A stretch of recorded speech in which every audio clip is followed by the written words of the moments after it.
Anyway, as I promised you, this is one of many videos I'm going to post on YouTube, and I'm here with S. So anyway, he was a resident of Blue Water Rescue Mission once. So I want America to hear the story of how they treat you and how they take food stamps for rent and care about you if you're diabetic. Can you please tell me how they done you when you was a diabetic? They wouldn't give me nothing to eat to bring my sugar back up. Wouldn't call an ambulance. I had to sit there and suffer through it. Didn't know what was going on. Finally, somebody decided to get on the phone and call. Did they lose your medicine? They did lose my medicine, but they did lock some of it up. Did they give you, was there an occasion they claimed they threw it away? There was an occasion, yes.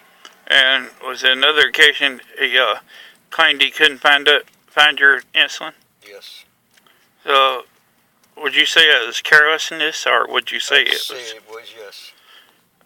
Now, do you remember a time when you was in there, when you first got there, they took this drunk to the hospital, and your diabetes, your insulin count was up near 600? Do you remember when he took the drunk to the hospital? No, I can't remember that one.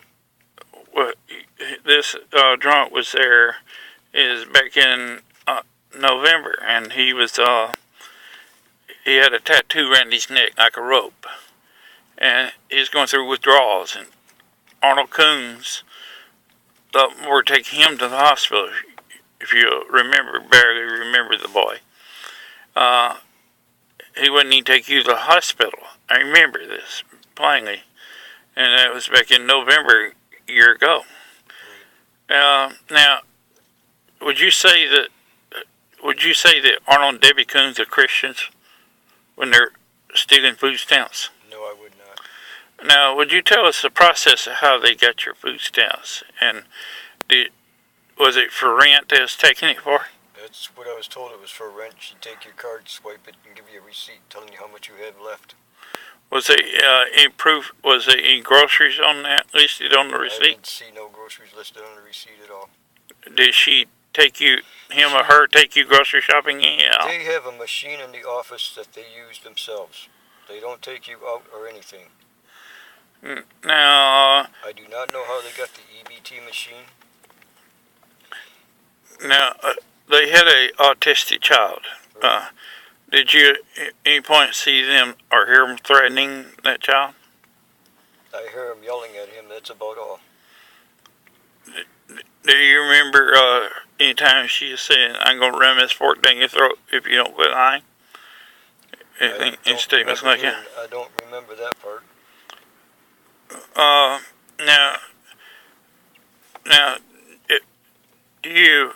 don't you think there could be a better shelter that the money could be used for? There could be, yes. Do you think the discrimination here in Port Huron, there's plenty of it going on against the people that's just got out of jail? And there is, yes. You agree that it could be changed where you could get housing and jobs better? Yes. I think myself, it's got to begin with the state and the cities to change these laws, and the people have got to rise up and stuff. Now,